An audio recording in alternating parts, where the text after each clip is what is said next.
अस्सलाम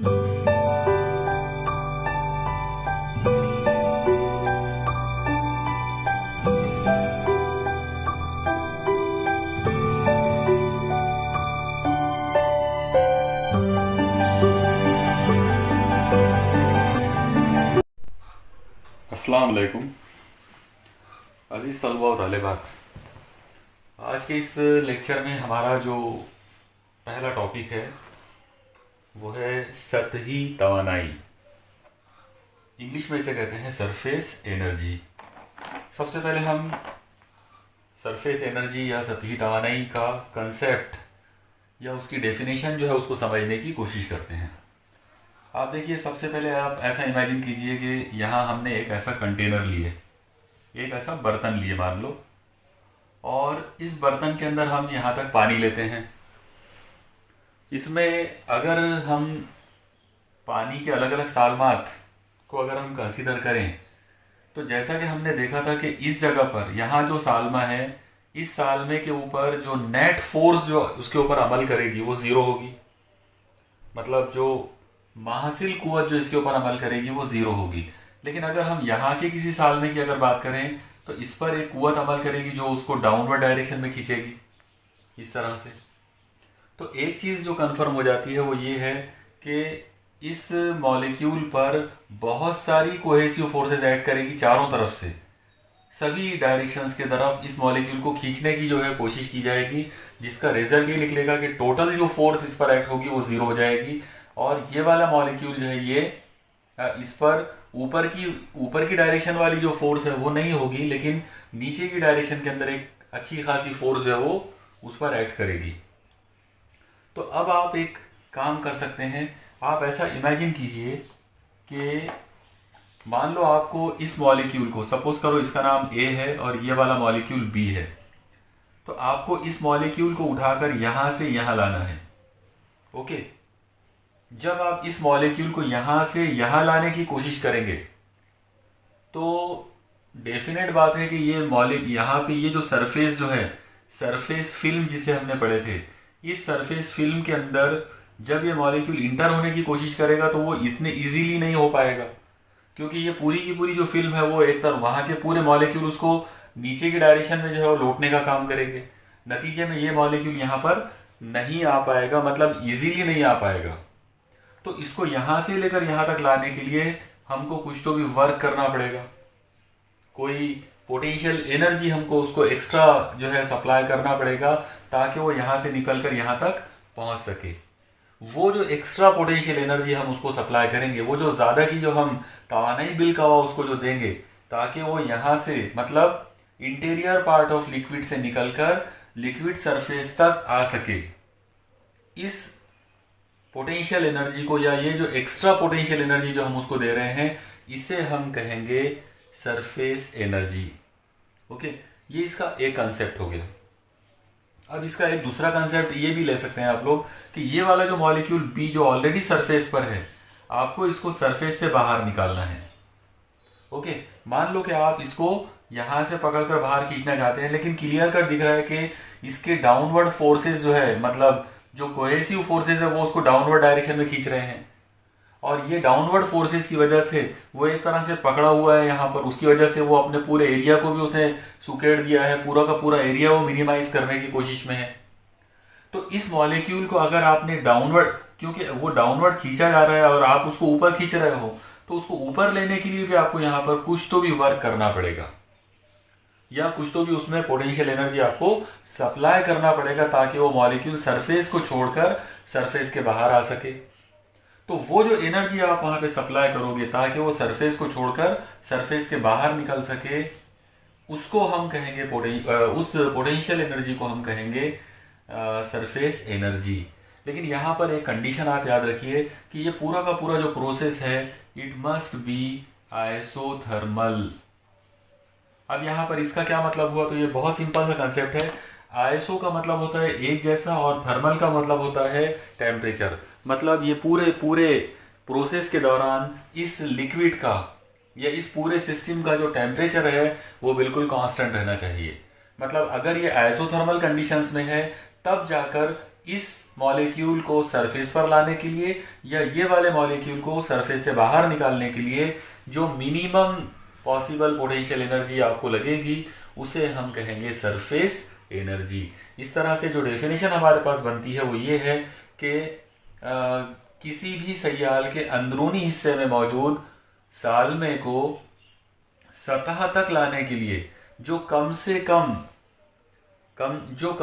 तवानाई बिलकवा दरकार होती है हम तपिश हालात में, ओके, आइसोथर्मल हालात में, हम तपिश हालात में उस कम से कम तवानाई को सतही तवानाई कहते हैं। या फिर दूसरे तरीके से ये डेफिनेशन ऐसी होगी कि हम तपिश हालात में किसी भी सैयाल की सतह पर मौजूद किसी सालमे को उसकी सतह से बाहर निकालने के लिए जो कम से कम तवानाई बिलकवा दरकार होगी उसको भी सतही तवानाई कहते हैं। तो इस तरह से सरफेस एनर्जी या सतही तवानाई जो है उसके ये दो अलग अलग कंसेप्ट आप ध्यान में रखिए। इसका मतलब सिंपल वे में बस इतना सा होता है कि ये पोटेंशियल एनर्जी है या एक्स्ट्रा पोटेंशियल एनर्जी है जिसके जरिए आप इंटीरियर पार्ट में कोई मॉलिक्यूल अगर है तो उसको सतह पे ला सकते हो, या सतह पर अगर कोई मॉलिक्यूल है तो उसको आप सतह के बाहर ले जा सकते हो। ओके, तो ये था सतही तवानाई का कंसेप्ट। अब हमको इसके लिए डेरिवेशन लेना है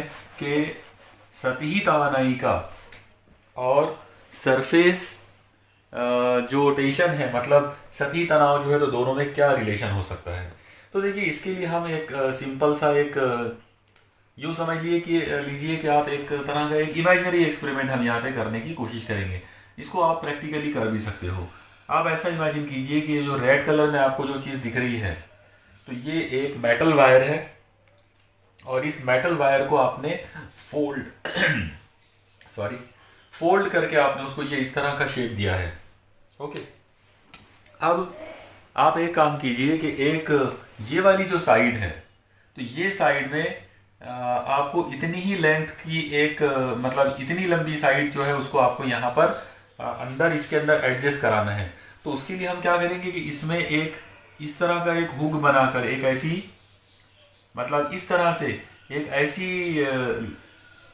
ऐसा वायर लेंगे, एक ऐसा तार लेंगे जिसके दोनों सिरों के ऊपर ऐसे दो हुक बने हुए हों और वो इसके अंदर ऐसे पहनाए जा सके। ठीक है, अब जाहिर सी बात है जब आप इसको इसके अंदर ऐसा पहनाओगे तो ये अंदर बाहर ऐसा हरकत कर सकता है। तो कहने का सीधा साधा मतलब ये हुआ कि हमने एक रेक्टेंगुलर फ्रेम लिए, इस रेक्टेंगुलर फ्रेम के अंदर मैं इनके अगर कुछ नाम रख देता हूं, मान लो कि ए बी और इसका नाम रख देते हैं सी डी।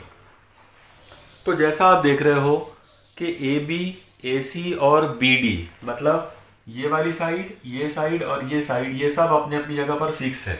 ओके, लेकिन ये वाली साइड फिक्स नहीं है, ये अंदर बाहर मूव हो सकती है। हम इसको पकड़कर इधर ला सकते हैं, बाहर ले जा सकते हैं। ओके, ये फ्री है बिल्कुल। अब हम एक काम करेंगे, इसको हम किसी सोप सॉल्यूशन में मतलब साबुन का जो लिक्विड होता है हम उस सॉल्यूशन के अंदर इस पूरे फ्रेम को डुबा देंगे और डुबा कर बाहर निकालेंगे। अब आप देखिए जैसे आप इसको किसी साबुन के महलूल में किसी सोप सॉल्यूशन के अंदर डुबा कर निकालते हैं तो इसके अंदर पूरे इसमें एक ऐसी फिल्म बन जाएगी उस सोप सॉल्यूशन की। और वो जो सोप सॉल्यूशन की जो फिल्म होगी तो उसको आप बिल्कुल देख भी सकते हैं। उसके अंदर बहुत सारे आपको बारीक बारीक कलर्स बहुत ही बारीक सी होती है और बहुत सारे उसमें रंगीन जो कलर्स जो है वो आपको बिखरे हुए उसमें नजर आते हैं। ओके, तो इसके अंदर एक सोप सॉल्यूशन की एक फिल्म जो है वो बन गई है। ठीक है, अब इस सोप सॉल्यूशन की फिल्म के अंदर सरफेस टेंशन है, उसमें सतही तनाव है और सतही तनाव का मतलब ये है कि उसकी वजह से वो अपनी सतह को सुकेड़ने की कोशिश करेगी। वो कोशिश करेगी कि ये जो चारों जो साइड्स हैं इनको वो अंदर की तरफ खींचने की कोशिश कर मिनिमम एरिया लेने की कोशिश करेगी। तो अगर वो अंदर खींचने की कोशिश करेगी तो आप देखिए ये वाली साइड फिक्स है, ये साइड भी फिक्स है और ये वाली साइड भी फिक्स है। तो ये लोग तो अंदर आ नहीं पाएंगे, लेकिन ये साइड फिक्स नहीं है, ये मूवेबल है। इसलिए होगा ये कि ये साइड अंदर सरकना शुरू हो जाएगी। तो यहाँ पर आप ऐसा इमेजिन कीजिए कि थोड़ी देर के बाद मतलब कुछ तो भी एक पर्टिकुलर टाइम गुजरने के बाद ये जो साइड है ये साइड यहां आ गई। ओके, हम इसको एक नया नाम दे सकते हैं सी डैश और डी डैश। तो अब आप देखिए, पहले यहाँ थी और अब ये इस साइड में चली गई है। यहाँ पर उसने ये इतना डिस्टेंस कवर किया, सपोज करो this distance is dx।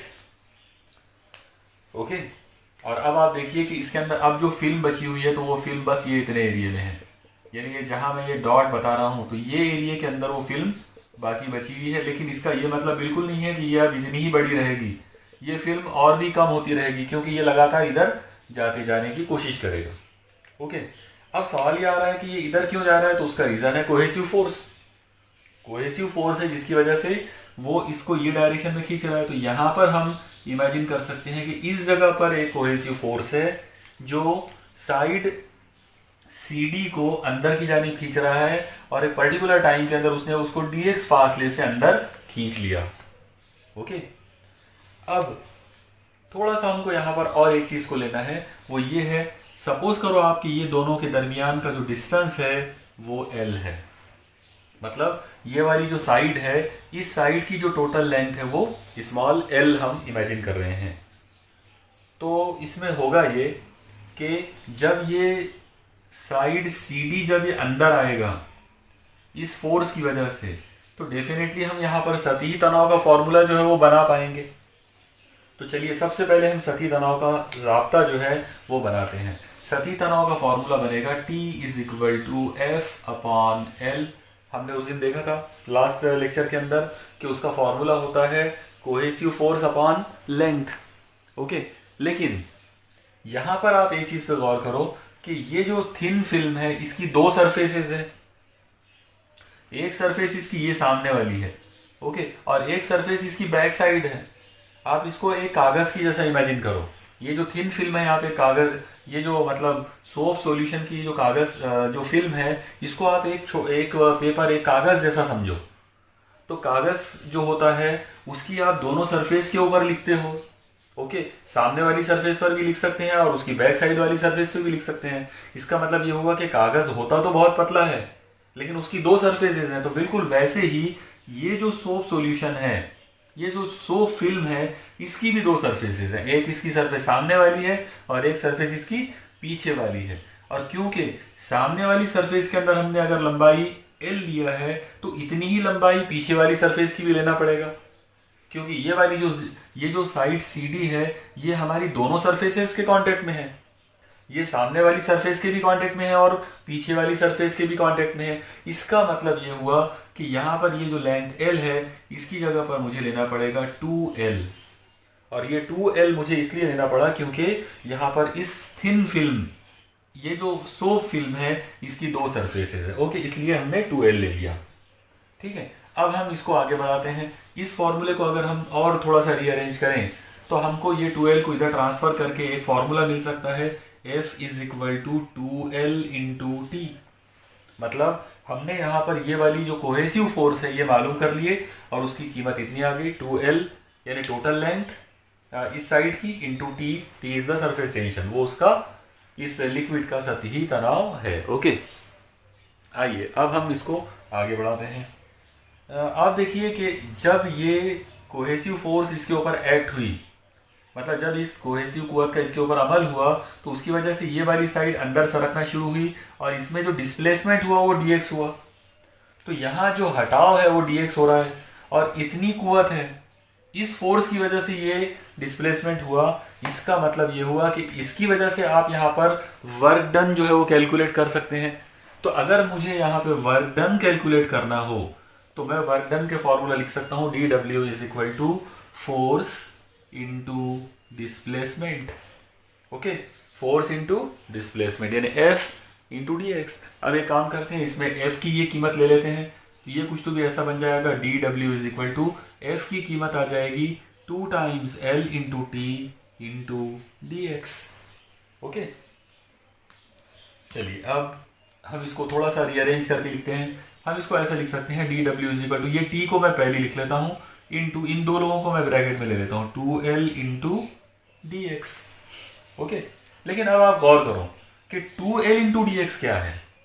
2L का मतलब है लेंथ, यानी ये वाली लंबाई, पूरी टोटल लंबाई यहाँ की, मल्टीप्लाइड बाय ये वाला डिस्प्लेसमेंट। तो अगर आप इसको मैं काम करता हूँ यहाँ शेड करके आपको बता देता हूँ। ये वाले पार्ट को आप कंसीडर करो, इसको आप गौर से देखो। ओके, इस पार्ट में ये वाली साइड एल है और इसी इसकी बैक साइड जो है वो भी एल है, इसलिए मैंने इसको 2L ले लिया हूं। और यहां से लेकर यहां तक ये इसकी ब्रेड्थ चौड़ाई है, तो 2L यानी लंबाई और dx यानी चौड़ाई। तो लंबाई और चौड़ाई इन दो लोगों का जो हासिल ज़रब होगा वो होना चाहिए रकबा, एरिया। ओके, इसका मतलब 2L इंटू डी एक्स की जगह पर हम एरिया ले सकते हैं। कौन सा area? Area described by this side, यानी ये जो शेडेड एरिया जो दिख रहा है ये वाला, ये एरिया उसने डिस्क्राइब किया इस फोर्स की वजह से या इस वर्क डन की वजह से। ओके, मुझे उम्मीद है आपको ये ध्यान में आ गया होगा। तो अब हम एक काम कर सकते हैं, ये जो नंबर हमारे पास है 2L into D x, length into breadth, इसकी जगह पर हम DA ले सकते हैं। DA का मतलब है एरिया या फिर change in area of the soap film. Okay, इस सोप फिल्म के जो एरिया के अंदर जो चेंज हो रहा है हम उसको DA ले सकते हैं। और अब आप एक काम करो, ये वैल्यू यहां ला के रख दो, तो आप देखो ये क्या मिलेगा, DW is equal to T into DA। और अब आखिरी स्टेप, आप DA को इधर शिफ्ट कर दो। जैसे आप DA को इधर शिफ्ट करोगे आपको फॉर्मूला मिलेगा T is equal to DW upon DA। आप गौर से देखिए, ये एक छोटा सा फॉर्मूला है लेकिन बहुत ज़्यादा इंपॉर्टेंट फॉर्मूला है इस चैप्टर का। ओके, ये फॉर्मूला सतही तनाव यानी सरफेस टेंशन और वर्क डन यानी सतही तवानाई, इन दो लोगों के दरमियान इस फॉर्मूले के जरिए हम रिलेशन दिखाते हैं। मतलब ये रिलेशन जो है ये सतही तनाव का और सतही तवानाई का आपस का रिलेशन है। ओके, मुझे उम्मीद है कि आपको ये डेरिवेशन समझ में आ गया होगा और आपने इसी तरह से अपने नोट्स भी इसके साथ साथ बना लिए होंगे। ओके, अब मैं थोड़ा सा इसी को और डिस्कस करते हैं, हम इसी पॉइंट को थोड़ा सा और आगे। अब आप देखिए, सबसे पहले हम जो फाइनल फार्मूला हमको मिला, हम इसी फॉर्मूले के अंदर कुछ जो मामूली सी चेंजेस हम लोग करेंगे अलामतों के अंदर। आप देखिए, ये जो DW है वर्क डन या पोटेंशियल एनर्जी है, किया गया काम, एक्चुअली ये सतही तवानाई है, तो इसको हम DE लिख सकते हैं। तो अगर हम इसको DE से डिनोट करें तो हमारे पास फॉर्मूला बन जाएगा T is equal to DE upon DA। Okay, ये था रिलेशन सतही तनाव और सतही तवानाई का। तो इसमें T सतही तनाव है और DE जो है ये सतही तवानाई है, अपॉन में DA का मतलब है सतही रकबा। ओके, वो एरिया है। अब इस फॉर्मूले को देखकर हम इसकी यूनिट्स वगैरह बना सकते हैं। तो आप लोग देखिए, अगर मुझे यहाँ पर SI यूनिट ऑफ T अगर बनाना हो, यानी सरफेस टेंशन का अगर मुझे SI यूनिट अगर बनाना है, तो मैं यहाँ पर इसकी यूनिट लूंगा और नीचे इसकी यूनिट लेना पड़ेगा। ऊपर एनर्जी है या वर्क डन है, तो उसकी जो SI यूनिट होगी वो होगी जूल, और नीचे एरिया है उसकी SI यूनिट होगी मीटर स्क्वायर। तो इस तरीके से SI unit of surface tension जो मुझे मिली वो मिलेगी जूल पर मीटर स्क्वायर। ओके, तो इस तरह से हमको सतही तनाव के लिए, सरफेस टेंशन के लिए एक नई यूनिट जो है यहाँ पर मिल गई और वो यूनिट है जूल पर मीटर स्क्वायर। हम आपको याद होगा हमने लास्ट लेक्चर के अंदर ये फॉर्मूला देखा था, T is equal to F upon L। तो इस पर से हमने जो SI यूनिट उसकी जो बनाए थे सरफेस टेंशन की, SI unit of surface tension, वो आया था F के लिए आया था न्यूटन पर और लेंथ के लिए आया था मीटर। तो आप याद रखिए, जूल पर मीटर स्क्वायर या न्यूटन पर मीटर ये दोनों सेम ही है। देखने में ये दोनों अलग अलग यूनिट्स हैं लेकिन ये दोनों एक ही फिजिकल क्वांटिटी यानी सतही तनाव जो है, सतही तनाव के लिए ये दोनों भी SI यूनिट्स होते हैं या SI यूनिट्स इनको यूज किया जाता है सतही तनाव के लिए, सरफेस टेंशन के लिए। ओके, मुझे उम्मीद है आपको ये सब यानी इतना आर्टिकल जो है वो आज का आपको समझ में आ गया होगा। अब हम अपने अगले टॉपिक की तरफ चलते हैं। हमारा जो अगला टॉपिक है अब यहाँ पर वो है एंगल ऑफ कांटेक्ट। उर्दू में इसे ज़ाविया ताल्लुक या ज़ाविया रब्त कहते हैं। ओके, अब सवाल ये आता है कि एंगल ऑफ कांटेक्ट या ज़ाविया ताल्लुक जो है ये क्या होता है। तो देखिए, इसको समझने के लिए मैं सबसे पहले आपको अलग अलग दो हम यहाँ पर केसेस लेकर इसको समझने की कोशिश करते हैं। आप ऐसा इमेजिन कीजिए कि आपने ये एक बर्तन लिए और इस बर्तन में हम यहाँ पर पानी ले लेते हैं। ओके, सपोज करो मैंने पानी ये लेवल तक ले लिया हूँ, और अब ऐसा ही हम एक बर्तन ले लेते हैं दूसरा, और इस बर्तन के अंदर हम यहाँ पर मर्क्यूरी ले लेते हैं, पारा ले लेते हैं। तो मान लो कि पारा जो है वो ये लेवल तक है। ठीक है, अब हम एक चीज़ पे गौर करेंगे कि पानी जो है, जब हम किसी कंटेनर में पानी डालते हैं तो पानी की जो सतह, पानी की जो सरफेस, ये जो सतह जो है, ये बर्तन को जहाँ पे टच करती है तो वो ऐसी नहीं रहती, बल्कि उसका शेप थोड़ा सा अलग होता है। आप लोग कांच के गिलास में या कांच के बर्तन में पानी को डालकर उसको साइड से देखने की कोशिश कीजिए, तब आपको समझ में आएगा। पानी जो है वो जब टच करता है तो वो थोड़ा सा ऐसा ऊंचा उठ जाता है। ओके, नॉर्मल लेवल से वो ऐसा ऊंचा उठ जाता है। तो यहाँ पर वो सभी, मतलब जहाँ जहाँ पर वो बर्तन को टच करेगा वहाँ पर वो ऐसा ऊंचा उठ जाएगा। तो ये पानी का रियल शेप हो गया, यानी पानी की सरफेस का रियल शेप ऐसा हो गया। जब आप पारे की बात करते हैं, मर्क्यूरी की जब आप बात करते हैं, तो मर्क्यूरी का डिज़ाइन इसका उल्टा रहेगा। मर्क्यूरी का शेप यहाँ पर ऐसा होगा। ओके, इस जगह पर वो इस तरह से बनाने की कोशिश करेगा। अब आप देखिए यहाँ पर ये दोनों जो डिज़ाइन जो अलग अलग जो बने हैं, तो इसको ये वाले डिज़ाइन के अंदर हमको ऐसा लग रहा है जैसे यहाँ पे गड्ढा जैसा बन गया, तो हम इसे कॉनकेव कहेंगे। यानी पानी की जो सरफेस है उसने कॉनकेव शेप बनाया सॉलिड को टच करके, और मर्क्यूरी की जो सरफेस है तो उसने कॉन्वेक्स शेप बनाया, मतलब ऐसा उभार जैसा बनाया, तो ये कॉन्वेक्स जैसा बन गया। ओके, दोनों का नेचर अपोजिट है, इसलिए ये दो मामले हमको ऐसे नजर आए। ठीक है, अब हम ये देखते हैं कि वो पॉइंट जहां पर लिक्विड और सॉलिड ने टच किया, मतलब हम ये वाले पॉइंट की बात कर रहे हैं। आप याद रखिए ये जो पॉइंट आपको दिख रहा है, या फिर यहां पर अगर बात करेंगे तो वो पॉइंट यहां पर है, इस जगह पर।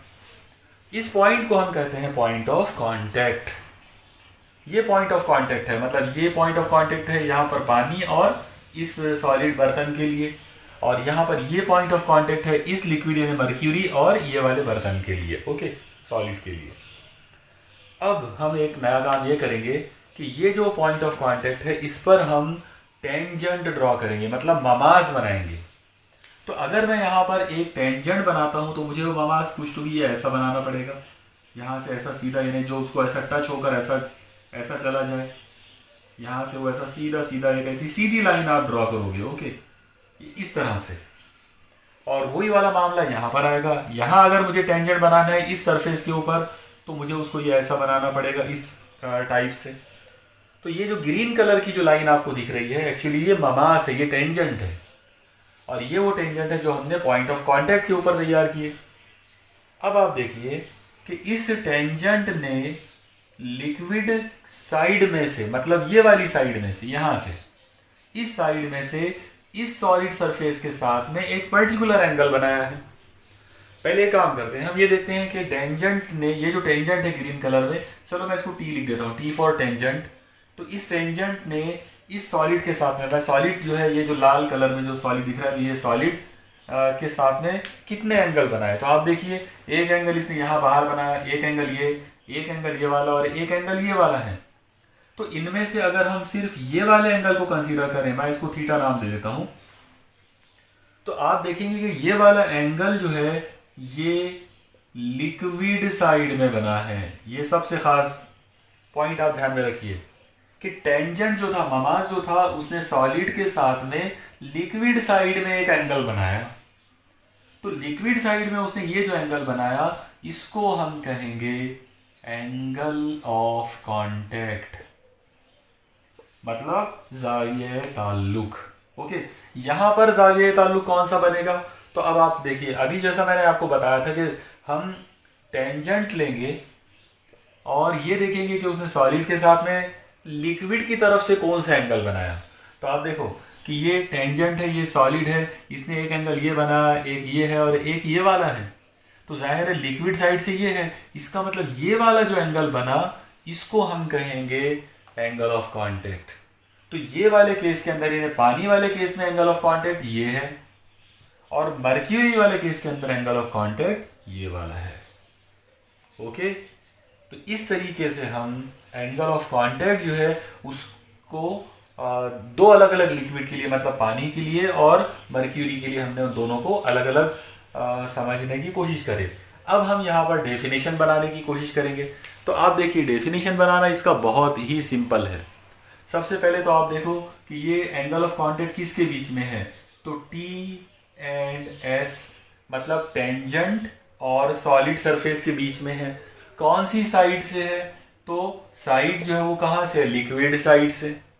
यानी लिक्विड साइड की तरफ से आपने टेंजेंट और सॉलिड के दरमियान जो एंगल बना जो एंगल बनेगा उसको हम एंगल ऑफ कांटेक्ट कहेंगे। ओके, यानी angle of contact is the angle made by the tangent with the solid surface measured from liquid side. Okay, Urdu में हम उसकी तारीफ इस तरह से करेंगे कि जाविया ताल्लुक या जाविया रब्त या जाविया लम्स, अलग अलग नाम है इसके, उर्दू में बहुत सारे नाम, जाविया इत्साल भी कहते हैं उसको। ओके, तो एंगल ऑफ कांटेक्ट जो है वो लिक्विड साइड की तरफ से बनाया जाने वाला ऐसा जाविया है जो ममास और ठोस के दरमियान बनता है। तो उर्दू में हम इसकी तारीफ इस तरह से बोलेंगे कि ममास, नुक्ता ताल्लुक पर बनाया गया ममास ठोस सतह के साथ लिक्विड साइड से, यानी माए की जानिब से जो जाविया बनाता है उसे जाविया ताल्लुक या एंगल ऑफ कांटेक्ट कहते हैं। ओके, ये हो गई उसकी तारीफ। अब हम यहाँ पे इस डेफिनेशन के बाद अब हम ये देखेंगे कि ये जो एंगल ऑफ कांटेक्ट जो हमको मिला, इसकी प्रॉपर्टीज क्या क्या हैं, मतलब कौन कौन सी ऐसी प्रॉपर्टीज हैं जो एंगल ऑफ कांटेक्ट में पाई जा सकती हैं। तो आप लोग बहुत सारी चीज़ें यहाँ पे देखकर बता सकते हैं। सबसे पहले तो आप ये याद रखिए कि एंगल ऑफ कांटेक्ट जो है वो एंगल है टेंजेंट और सॉलिड के बीच में, मगर वो लिक्विड साइड की तरफ से मेजर किया जाता है। ओके, अब आप देखिए कि यहाँ पर पानी के वास्ते उसकी कीमत, ये छोटा सा एंगल बना, छोटा सा जो एंगल बना है, आप देखिए उसकी जो कीमत है वो राइट एंगल से, मतलब जाविया कायमा यानी 90 डिग्री से अगर कंपेयर करें तो ये काफ़ी छोटा है। तो ये वाले केस के अंदर ये 90 से छोटा है, इसका मतलब ये हादा जाविया है। ओके, और आप यहाँ पर गौर करो, यहाँ पर ये इतना बड़ा एंगल बना, ये सॉलिड सरफेस है और ये टेंजेंट है और ये लिक्विड साइड से इतना बड़ा एंगल बना, डेफिनेटली ये एंगल 90 से काफ़ी बड़ा है। तो 90 से बड़ा है, इसका मतलब हम इसे कहेंगे कि ये मुनफरजा जाविया है। ओके, तो ये यहाँ पर ये मुनफरजा जाविया तैयार हो गया, यहाँ पर ये हादा जाविया बना था। इसे हम इंग्लिश में कहेंगे कि ये एक एक्यूट एंगल है, और यहाँ हम इंग्लिश में इसे कह सकते हैं कि ये एक ऑब्ट्यूज एंगल है। ओके, तो अब एक चीज़, अब हम इन दो बातों को देखकर यहाँ पर हम कुछ प्रॉपर्टीज़ जो है, कुछ खासियतें, यानी एंगल ऑफ कांटेक्ट की कुछ खुसूसियात जो है वो बयान कर सकते हैं। पहली खासियत उसकी ये आएगी कि जाविया ताल्लुक अलग अलग लिक्विड या अलग अलग लिक्विड सॉलिड पेयर के लिए अलग अलग होता है। कैसे बोला हम लोगों ने ये बात, तो आप देखिए बहुत सिंपल सी बात है। पानी के लिए हमको ये हादा मिला और पारे के लिए ये हमको मुनफरजा मिला, इसका मतलब दोनों वैल्यूज अलग अलग हैं। ये भी लिक्विड है, ये भी लिक्विड है, लेकिन इसके लिए वो एक्यूट एंगल है और इसके लिए वो ऑब्ट्यूज एंगल है। इसका मतलब क्या हुआ कि अलग अलग लिक्विड्स के लिए एंगल ऑफ कांटेक्ट अलग अलग होता है। आया समझ में इतना? ये होगी पहली खासियत। दूसरी खासियत हम लोग ये ले सकते हैं कि मान लो कि अगर आपने दोनों साइड में लिक्विड तो एक ही लिया, लेकिन सॉलिड अलग अलग ले लिए। जैसे एक तरफ आप सिल्वर का बर्तन ले सकते हो, या आप सोने का बर्तन ले सकते हो, या आप कांच का बर्तन ले सकते हो, या स्टील का बर्तन ले सकते हो। तो आपको पता चलेगा कि अगर आपने दोनों साइड में सेम लिक्विड लिए, पानी लिए, लेकिन बर्तन चेंज कर दिए, तो भी एंगल ऑफ कांटेक्ट की वैल्यू बदल जाती है। इसका मतलब ये हुआ कि एंगल ऑफ कांटेक्ट जो है जाविया ताल्लुक, वो अलग अलग सॉलिड लिक्विड पेयर्स के लिए अलग अलग होते हैं, अलग अलग होता है। यानी जैसे जैसे हम माए और ठोस की जोड़ियां चेंज करेंगे, ओके, जैसे जैसे हम सॉलिड और लिक्विड के पेयर चेंज करेंगे, वैसे वैसे एंगल ऑफ कांटेक्ट बदलता जाएगा। तो ये पहली खासियत होगी। ओके, अब हम दूसरी खासियत लेते हैं। दूसरी खासियत आप देखिए, मान लो कि अगर आपने पानी के अंदर अपना हाथ डुबाए और बाहर निकाले, तो आप देखेंगे कि पानी जो है वो आपके हाथ को गीला कर देगा। तो अगर पानी आपके हाथ को गीला कर देगा तो हम ये कहेंगे कि पानी जो है वो एक वेटिंग लिक्विड है, मतलब गीला करने वाला माए है। ओके, अब आप एक काम कीजिए, आप अपना हाथ पारे में डुबाइए। जब आप पारे में अपना हाथ डालकर बाहर निकालेंगे, आप देखेंगे जैसा आपका हाथ गया था वैसे ही बाहर आ जाता, यानी आपका हाथ गीला नहीं होगा पारे से। और अगर ये गीला नहीं होगा, इसका मतलब ये हुआ कि ये जो है ये एक नॉन वेटिंग लिक्विड है। तो फिर एक चीज हमको यहाँ पर ये समझ में आ रही है कि दुनिया में दो तरह के लिक्विड हो गए, एक होता है वेटिंग लिक्विड और एक होता है नॉन वेटिंग लिक्विड। ओके, तो जब आप वेटिंग लिक्विड की बात करते हैं, मतलब गीला करने वाले माए की अगर आप बात करते हो, तो उसके अंदर एंगल ऑफ कांटेक्ट हमेशा हाददा जाविया होता है। तो ये हमारी दूसरी खासियत हो गई। और दूसरी खासियत क्या रहेगी कि दुनिया में जितने भी गीला करने वाले माए हैं, वेटिंग लिक्विड्स हैं, उनके लिए जाविया ताल्लुक हमेशा हाददा जाविया यानी एक्यूट एंगल होता है। और दुनिया में जितने भी नॉन वेटिंग लिक्विड है, मतलब गीला ना करने वाले माए होते हैं, उनके लिए जाविया ताल्लुक हमेशा मुनफरजा यानी ऑब्ट्यूज एंगल होता है। तो ये हो गई हमारी खासियत, मतलब इस एंगल ऑफ कांटेक्ट की खासियत नंबर 2 और 3। खासियत नंबर 1 में हमने बताए थे कि एंगल ऑफ कांटेक्ट जो है वो डिफरेंट है अलग अलग लिक्विड पेयर्स के लिए, लिक्विड सॉलिड पेयर्स के लिए। सेकंड पॉइंट हम लोगों ने बताया कि वेटिंग लिक्विड के लिए एंगल ऑफ कांटेक्ट जो है वो एक्यूट है, मतलब गीला करने वाले माए के लिए जाविया ताल्लुक जो है वो हाददा है, और नॉन वेटिंग यानी गीला ना करने वाले माए के लिए जाविया ताल्लुक जो है वो मुनफरजा यानी ऑब्ट्यूज एंगल है। इस तरह से ये 3 खुसूसियात हो गई। अब हम और एक चीज़ करते हैं। मान लो कि आपने पानी को लिया यहाँ पर और आपने इसको गर्म करना शुरू किए, यानी इसका टेम्परेचर आप चेंज कर रहे हो, तो आप देखेंगे कि जैसे जैसे इसका टेम्परेचर चेंज होगा वैसे वैसे ये एंगल ऑफ कांटेक्ट भी चेंज होते जाएगा। ओके, इसके साथ भी वैसे होगा, जब आप इसको पारे का जब आप टेम्परेचर बढ़ाओगे ऑटोमेटिक एंगल ऑफ कांटेक्ट बदलता जाएगा। तो चौथी खासियत या चौथी प्रॉपर्टी हमको ये मिली कि एंगल ऑफ कांटेक्ट जो है जाविया ताल्लुक वो टेम्परेचर पर डिपेंड करता है। अगर आप टेम्परेचर बदलोगे, अगर आप टेम्परेचर यानी दर्जे हरारत को तब्दील करने पर जाविया ताल्लुक जो है वो तब्दील हो जाता है, वो चेंज हो जाता है। ये हो गई उसकी खासियत नंबर 4। और अब आखिरी खासियत भी हम ले सकते हैं।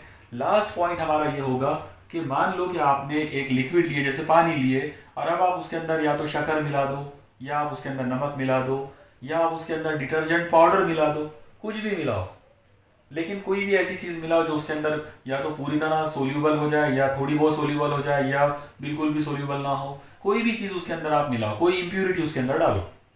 आप देखेंगे कि जब आप पानी के अंदर कोई इंप्यूरिटी मिलाते हैं, कोई भी मिलावट अगर आप पानी के अंदर मिलाते हैं, तो भी जाविया ताल्लुक बदल जाता है। तो इस तरह से हमारी आखिरी जो लास्ट पॉइंट जो हमको नोट करना है वो ये है कि जाविया ताल्लुक की कीमत इंप्यूरिटी मिलाने पर तब्दील हो जाती है। ओके, तो इस तरीके से आज हम लोगों ने जो पॉइंट्स आज के इस लेक्चर में हमने डिस्कस किए, वो एंगल ऑफ कांटेक्ट की डेफिनेशन और उसकी अलग अलग प्रॉपर्टीज जो है वो हमने देखा। मुझे पूरा पूरा यकीन है कि आपको आज के ये दोनों आर्टिकल्स जो हैं वो समझ में आए होंगे। पहले वाले आर्टिकल में हमने देखा था सरफेस एनर्जी और सरफेस टेंशन का रिलेशन, और दूसरे वाले आर्टिकल के अंदर हमने देखा एंगल ऑफ कांटेक्ट और उसकी अलग अलग प्रॉपर्टीज, उसकी अलग अलग खुसूसियात। ओके, अब हम यहाँ पर दो छोटे छोटे प्रॉब्लम्स जो हैं वो लेने वाले हैं, ताकि आपको सतही तनाव को कैलकुलेट करना जो है वो आपको आ जाना चाहिए इसके लिए। तो देखिए, सबसे पहला प्रॉब्लम जो है वो अब आपके स्क्रीन पर आ रहा है। इस प्रॉब्लम के अंदर आप देखिए, हमने एक लिक्विड सरफेस ली है, और उस लिक्विड सरफेस के ऊपर एक सुई है जो जिसकी लेंथ जो है वो 5 सेंटीमीटर है। तो L is equal to 5 centimetre. Okay, और ये जो सुई है ये पानी के सतह के ऊपर तैर रही है। जाहिर सी बात है, पानी की सतह के ऊपर वो सिर्फ सरफेस टेंशन की वजह से तैर सकती है। हमको यहाँ पर पानी का सतही तनाव दिया गया है 72 डाइन पर सेंटीमीटर, और सवाल जो किया जा रहा है वो ये है कि उस सुई के ऊपर अमल करने वाली जो कोहेसिव फोर्स है वो कितनी है। मतलब हमारा टारगेट है कि हमको एफ मालूम करना है। ठीक है, तो आइए हम इस प्रॉब्लम को सॉल्व करना शुरू करते हैं। देखिए, इस प्रॉब्लम के अंदर सबसे पहले आपको दिया गया है कि एक सुई है, तो मैं यहाँ पर इमेजिन करता हूँ कि वो सुई ये वाली है। ठीक है, या फिर अगर मैं इसको थोड़ा सा और एक शेप दे देना चाहूँ तो वो शेप कुछ तो भी ये ऐसा होगा, यहाँ पर उसकी नोक होगी और इस जगह पर ये ऐसा छोटा सा सुराख होगा जिसके अंदर हम धागा जो है वो पुरा सकते हैं। तो मान लो कि ये एक सुई है। ओके, अब आप देखिए, ये जब पानी के ऊपर रखी रहेगी, पानी की सरफेस के ऊपर अगर ये रखी हुई है, तो इसका मतलब ये है कि इसके ऊपर जो कोहेसिव फोर्सेस जो एक्ट हो रहे हैं वो इस तरह से एक्ट होंगे, यानी दोनों डायरेक्शन के अंदर हम उसको ये इस तरीके से इमेजिन कर सकते हैं। अब अगर ये कोहेसिव फोर्सेस दोनों जानिब ऐसे अमल करेंगे तो हमको इस सुई की इधर वाली लेंथ भी लेना पड़ेगा और इधर वाली लेंथ भी लेना पड़ेगा। ओके, यानी इसका मतलब ये हुआ कि मुझे लेंथ दोनों तरफ लेना है, और सुई की जो लंबाई हमको दी गई है वो लंबाई है 5 सेंटीमीटर। इसका मतलब इधर वाले ये जो साइड है इसकी इसकी जो लंबाई है वो 5 सेंटीमीटर है, और इधर वाली ये जो साइड है इसकी भी लंबाई 5 सेंटीमीटर है। तो इस तरह से जब हम इस प्रॉब्लम को या इस टाइप के प्रॉब्लम को कंसीडर करेंगे तो हम उस लिक्विड के कांटेक्ट वाली जो लेंथ है उसको हमको लेना पड़ेगा, उसको कंसीडर करना पड़ेगा। ओके, तो चलो शुरू करते हैं हम कि इस प्रॉब्लम को किस तरह से हम सॉल्व करेंगे। तो हमारा फॉर्मूला आ जाएगा T is equal to F upon, अब जैसा मैंने आपको बताया था कि सुई की दोनों सरफेस जो है वो लिक्विड के साथ कांटेक्ट में है, तो यहाँ पर L की जगह पर मुझे लेना पड़ेगा 2L। ठीक है, और अब आप देखिए, मैं इजीली इसको कैलकुलेट कर सकता हूँ। ये आ जाएगा T इंटू 2L, इसका मतलब ये आ जाएगा 72 डाइन पर सेंटीमीटर इंटू 2 इंटू एल, और एल की वैल्यू है 5। इसका मतलब ये आएगा F is equal to 5 two ज़ा 10, और 10 से जब आप इसको मल्टीप्लाई करेंगे ये आएगा 720 डाइन। ओके, तो इस तरीके से हम कैलकुलेट कर सकते हैं कि पानी के ऊपर अगर कोई निडल, कोई सुई अगर तैर रही है तो उसकी लेंथ जो है उसको हम डबल लेना पड़ेगा पानी के कांटेक्ट की वजह से। दोनों साइड में वो पानी के कांटेक्ट में है, इस वजह से हम यहाँ पर एल की जगह पर 2L लेंगे, और फॉर्मूले को कैलकुलेट किया तो वो कुछ इस तरह से उसका आंसर आएगा। ओके, तो आप देखिए ये हमारा आज का पहला प्रॉब्लम है। अब हम यहाँ पर हमारा दूसरा प्रॉब्लम जो हमको आज देखना है वो शुरू करते हैं। अब वो प्रॉब्लम आपके स्क्रीन पर दिखाई दे रहा है। आप देखिए, इस प्रॉब्लम में आपको एक बबल जो है वो दिया गया है, सोप सॉल्यूशन से बना हुआ एक बबल जिसका रेडियस जो है वो है 7 सेंटीमीटर।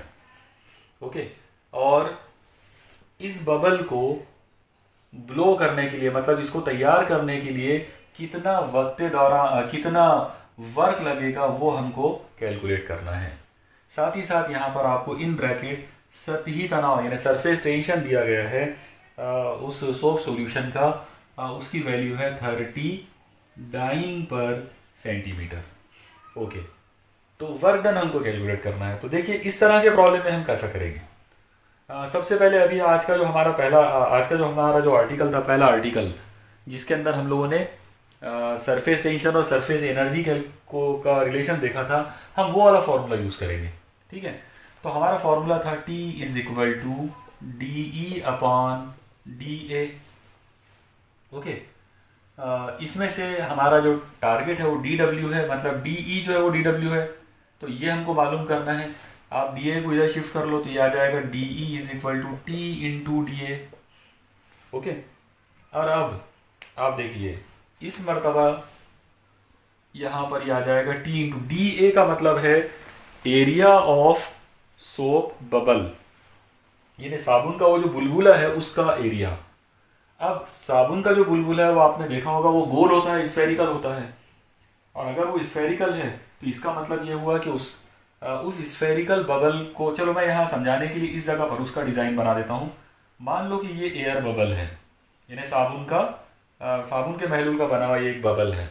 ओके, और इसका यहाँ पर ये वाला जो रेडियस है मान लो कि ये R है। आप याद रखिए, क्योंकि ये जो बबल है ये अंदर से खाली होता है, इसका मतलब ये हुआ कि इसके अंदर यहाँ पर एयर है और इसके बाहर भी एयर है। तो इस तरह से मुझे इस बबल को दो सरफेसेस वाला बनाना पड़ेगा। एक सरफेस बाहर वाली यानी रेड कलर में जो मैंने बताया हूं, और एक सरफेस ग्रीन वाली जो कि अंदर वाली हवा के कांटेक्ट में है। ओके, तो इस तरह से जब हम इसके एरिया की बात करेंगे तो हमको सिर्फ बाहर वाली सरफेस का एरिया नहीं लेना पड़ेगा, बल्कि हमको अंदर वाली सरफेस का एरिया भी लेना पड़ेगा। तो इस तरह से यहां पर इसका एरिया आ जाएगा 2 टाइम्स। अब हम इसका एरिया ले सकते हैं। ये एक स्फेयर है, कुर्रा है, और आप लोगों को पता होना चाहिए कि कुर्रे का जो सरफेस एरिया का जो फॉर्मूला होता है वो है 4πr²। ओके, तो इस तरीके से दो सरफेस होने की वजह से, यानी एक अंदर वाली सतह और एक बाहर वाली सतह, इसलिए मैंने यहाँ पे 2 लिया हूँ। और ये टोटल जो है, क्योंकि स्फीयर है इसलिए स्फीयर का फॉर्मूला हमने ले लिए। अब इसके अंदर हम तमाम कीमतें जो है वो ला के रख सकते हैं।